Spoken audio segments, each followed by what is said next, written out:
এবং নির্বাচনে ইনশাআল্লাহ বিএনপি জয়লাভ করবে, কেউ ঠেকানোর ক্ষমতা নাই। সেই ভয়টা পায় বিভিন্ন রকম বিভক্তি করার চেষ্টা করতেছে। বিএনপি অনেক কিছু সহ্য করে আছে। বিএনপি যদি মুখ খুলে তাহলে অনেকের অনেক ক্ষতি হয়ে যাবে। আজকে আমাদের সবচেয়ে বড় যেটা দরকার সেটা হলো জাতীয় ঐক্য। এই ছাত্ররা কি বলল, অমুকরা কি বলল, কিন্তু আমরা জানি যে আজকে যে রাজনীতিতে ঘনঘটা বাঁধানোর চেষ্টা করতেছে একটাই, সেটা হলো যে নির্বাচনটাকে ঠেকাও। নির্বাচনটা হইলে কার লাভ আর নির্বাচনটা ঠেকাইলে কার লাভ, এই দুইটা পরিষ্কার হয়ে যায় জনগণের সামনে। আরে ভাই, নির্বাচনে ভোট দিবে জনগণ, তাহলে সেটা কারা ঠেকাইতে চায়, তাদের স্বার্থটা কি, তাদের লাভটা কি? আর বিএনপিকে ঠেকাও। আগে বলতো -2 ফর্মুলা, হ্যাঁ -2 ফর্মুলা তো এখনো জারি, অর্থাৎ খালেদা জিয়া তারেক রহমানকে মাইনাস করো, তাহলে বিএনপি মাইনাস হবে। আর বিএনপি মাইনাস হলেই ওই ভারতীয় আধিপত্যবাদীরা যে রকম চাবে সেই রকমই দেশটা চলবে। তো সেই কারণেই আজকের এই ষড়যন্ত্রের বিরুদ্ধে বিএনপি সবসময় লড়াই করেছে, আমরা এখনো লড়াই করছি এবং করব। এবং আরেকটা, যে যত কথাই করুক, নির্বাচন হবে এবং নির্বাচনে ইনশাআল্লাহ বিএনপি জয়লাভ করবে, কেউ ঠেকানোর ক্ষমতা নাই।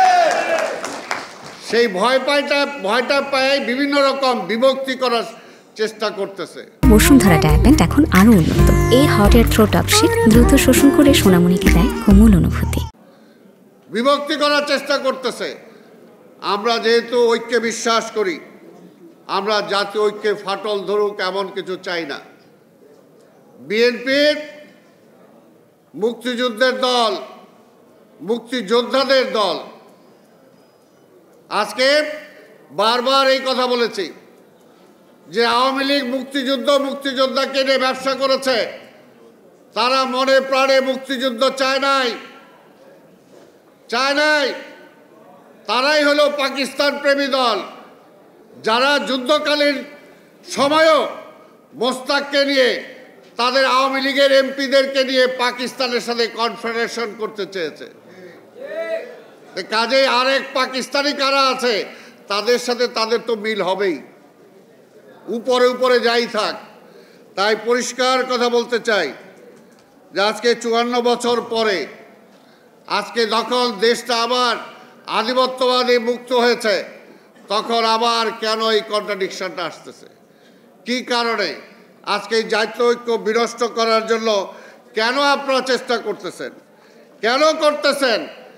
জিয়াউর রহমান সাহেব ঐক্য সৃষ্টি করেছিলেন, বেগম খালেদা জিয়া ঐক্য সৃষ্টি করেছিলেন, আমাদের নেতা তারেক রহমান বারবার বলছেন।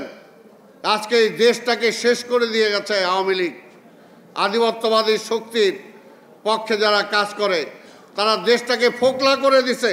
কাজে এই দেশটাকে চালাতে হলে আজকে স্বাভাবিকভাবে সবাইকে নিয়ে চলতে হবে।